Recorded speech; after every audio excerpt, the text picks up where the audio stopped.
What's going on, everybody? Mackie here with some fantasy football advice for week 11. We're well into the season. You are now at a point where you know if you're either a lock for the playoffs or if you need some wins now. Um, Most standard formats go through week 13 and then playoffs start. So we're going to go with the assumption that you got 3 weeks left and you need those W's. This week, there are 5 teams on bye. That's a lot compared to the rest of them. Those teams are the Browns, the Niners, the Dolphins, the Patriots, and the Buffalo Bills.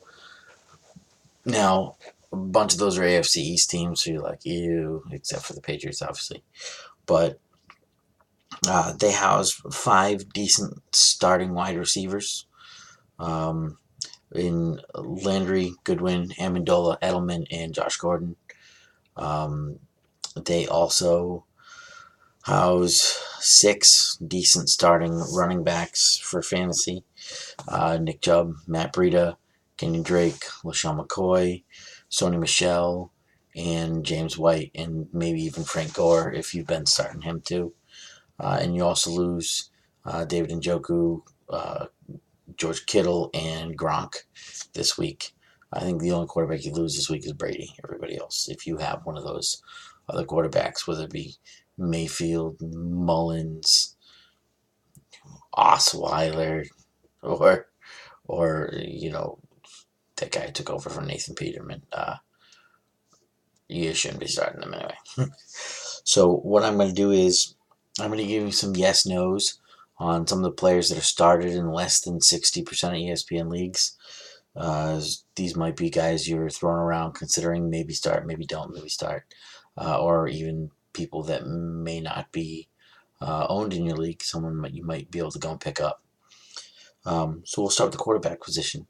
My definite yes is if you're searching for a quarterback, maybe Tom Brady is your starter, and you're looking for a play here.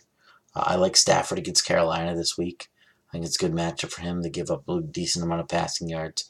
I think Stafford is a good play this week, available in 40% of ESPN leagues. Dak Prescott against Atlanta. He's available in only over 50% of leagues. Atlanta's one of the worst teams against the opposing quarterback in fantasy football this year. And Dak also has that added I can run thing. And he's really trying to throw more. And I think it's a good week for Dak to start him. And my wild card yes for the week, Lamar Jackson. Anybody who watched this kid play at Louisville, he's Deshaun Watson. That's what he is. And Deshaun Watson's an awesome quarterback. I think this is a breakout chance. I say if you can get Lamar Jackson and you need a starter this week, he's your dude. Now, as far as quarterbacks that you might be thinking about streaming, that I'm going to tell you no. These are the guys. Andy Dalton against Baltimore. Don't do it. Andy Dalton sucks. A lot. No AJ Green sucks. Don't start Andy Dalton. Blake Bortles. I know Pittsburgh's bad against the pass, but Blake Bortles is bad at playing quarterback in the NFL. Don't stream him. Don't start that guy. He's not going to do you anything. Please don't. Derek Carr. Arizona's been decent against the pass. Most people expose Arizona through the run. Look for Oakland to be very run heavy and very dump off to Jalen Richard, Happy, and not Derek Carr. He might not throw a single touchdown this week. He might get one, garbage time, but Derek Carr is not a streaming quarterback this week. Don't do it. Burp. Burps. Running backs. I think Alex Collins is a yes this week. I like him in some type of run option offense with Lamar Jackson. I think Alex Collins is going to do great this week. Cincinnati's 31st against the run. Look for Alex Collins breakthrough. Good game this week. Peyton Barber against the New York Giants. Everybody saw what Matt Breida did to the New York Giants last Monday night. I saw it. It was amazing. And I think Peyton Barber, he's not going to do the same, but Peyton Barber's going to have a good game. I think he'll get in the end zone. He'll get 60 yards rushing. That's 12 fantasy points. Peyton Barber, good streaming option for flex this week. Philip Lindsay, I think he's a great running back. I think the Chargers aren't the best against the run. They're also not the worst. But I like Philip Lindsay as a streaming starter this week. Doug Martin, aforementioned Derek Carr. Um, Doug Martin this week. Doug Martin is going against one of the worst run defenses in Arizona. Like I said, Derek Carr, he's not going to do good passing because people like to pound the rock, pound the rock, pound the rock against Arizona because they can't stop the run. Same thing. I think Doug Martin's going to get in the end zone at least once. He might go over 100 yards rushing if Oakland can stay close, which they should be able to do because Arizona couldn't score on their own lives. So we'll look for Doug Martin to have a great game. My no list. Top-ranked rush defense, Tennessee, playing against Marlon Mack. Don't start Marlon Mack. Don't start any of the Colts running backs. If you're even thinking about Nyheim Hines, don't do that. That's gross. Lamar Miller. He has a tough matchup too. They're going against Washington, who's one of the best run defenses, not one of the best pass defenses. So look for Houston to throw the ball and really go away from someone like Miller. Miller's a tough option this week. Jordan Howard. Minnesota's one of the best rush defenses in the NFL. I think that Chicago's going to get their ass stomped this week. Do not start Jordan Howard if you have him. He's going to score you 4 or 5 points. And that's it. So if you do plan on starting the guy, be okay with not winning this week. Last, but absolutely not least, is Derrick Henry. He's fat and he sucks. That's what it is. He's not even projected for a lot of points this week. He goes 5 or less, in my opinion, this week, and is a dumpster fire of a pick this week. Don't do it to yourself. All right, so on to wide receivers.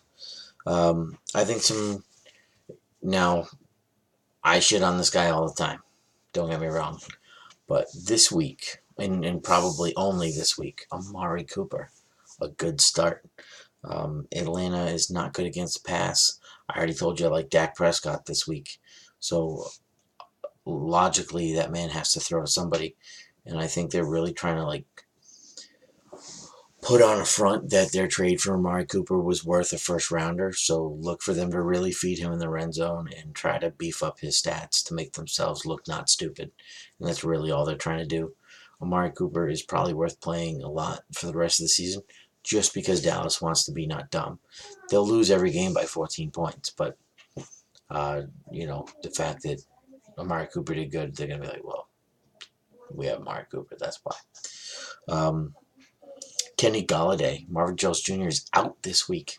So on sheer volume alone, Kenny Golladay is going to be a good start. He's going against Carolina. Not the worst against the pass, but I think they're still only ranked 14th against the pass, which isn't awesome. So I like Kenny Golladay this week to be kind of a breakout star. Kenny Galladay's former teammate, Golden Tate. I like him this week too. He's not really projected very high, but New Orleans really does suck against wide receivers. I think every single Eagles receiver, all 2 of them, are worth starting this week. Definitely go ahead and start them if you can. Devin Funchess, I think that game in Carolina is going to be a lot of points. I think Funchess against Detroit is a good matchup for himself. I think he's only projected at 8 points in non-PPR, but I think he does better than that. I think he gets in the end zone, 60 to 80 yards receiving, has a good day. Definitely worth a stream. My no-no list, all Bears wide receivers, but we'll specifically say Allen Robinson because he's probably the guy you're thinking of starting. And if you're thinking of starting Taylor Gabriel, don't think about it. I don't like any of those receivers against the Minnesota Vikings this week. Tyler Boyd for Cincinnati. Number one, that guy is brittle as fucking toast. He's awful. Even the one time he scored a touchdown this season, he got hurt in the end zone as he went in there, and he was toast. So don't pick up and stream Tyler Boyd this week. Courtland Sutton. I know everybody thought they were God's gift to planet Earth when they picked up Courtland Sutton after Demaryius Thomas got traded. But Cortland Sutton is not a good option this week. Chargers do well against the pass, and I don't foresee him having a good game. So he's probably only get like a 40 or 50-yard, 4 or 5 point score. I don't even think his volume is going to be that high. So you're probably looking at, uh, you know, 8, 9 fantasy points in a PPR at best. Um, Last man on the list for the no is Deshaun Jackson. I really don't like any of the Tampa Bay receivers. If you got Mike Evans, you're going to have to start him and hope he somehow finds the end zone, gets you 10 points. I know I have Mike Evans, and I'm just hoping he gets in the end zone once to make it worth it. I don't think that Tampa's going to be doing very well. Fitz magic is Fitz garbage, is so I'm saying. I don't know how you pass for 400 yards and score 3 points. I thought that'd be physically impossible, but Ryan Fitzpatrick managed to do that shit. Uh, but specifically Deshaun Jackson, don't start Deshaun Jackson. Don't start Chris Godwin. These are no-nos on the list. So, I mean, I hope you guys take from this, really understand who's out there, who's available, who to go for. A little couple bonus items for you if you'd like to think about it for tight ends this week. I really, really like Jeff Howerman this week. I think he's a great streaming tight end, and he's available in almost 80% of ESPN leagues. Jeff Howerman. I like him. If you can run out and grab him, do it. I don't like Vance McDonald this week. I know numbers say Jacksonville gives up points to the tight end, but trust me, don't do it. Don't do that to yourself. Ben Watson, another one. Don't do that. Ricky Seals-Jones is too inconsistent. I think he sucks. I wouldn't go near Seals-Jones either. I don't like CJ Uzoma this week.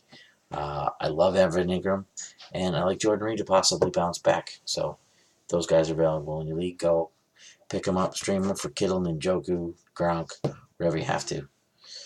Until next week, hope you all win.